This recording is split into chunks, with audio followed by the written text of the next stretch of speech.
நம்மளோட சேனல் பேர் வந்து விகா வியூஸ். சப்ஸ்கிரைபர் கம்மியாக இருக்குன்னா பார்க்காதீங்க, நல்ல நல்ல வியூஸாக வரும். லைக் பண்ணுங்க, ஷேர் பண்ணுங்க, மறக்காம சப்ஸ்கிரைப் பண்ணுங்க. இப்போ வாங்க நம்ம வீடியோக்குள்ளே போகலாம். இது வந்து கீரை நம்ம உடம்புக்கு நல்லது. சளி பிடிச்சிருந்தா செஞ்சு சாப்பிடலாம். இது கருவேப்பிலை செடி. இது வந்து சாப்பாட்டுக்குள்ள போட்டால் வாசனையாக இருக்கும்.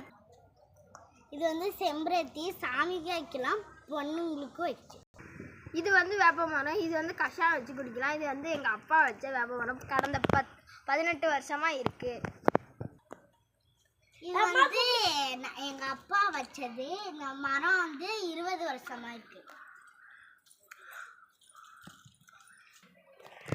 இதோட நாங்கள் வந்து இந்த வீடியோவை முடிச்சுக்கிறோம். வீடியோ பிடிச்சிருந்தா மறக்காம லைக் பண்ணுங்க, ஷேர் பண்ணுங்க, சப்ஸ்கிரைப் பண்ணுங்க. கூட இந்த பக்கம் உள்ள பெல் ஐகான் லிங்கையும் ஆன் பண்ணுங்க. நாங்கள் நாளைக்கு வீடியோ போடுவோம்.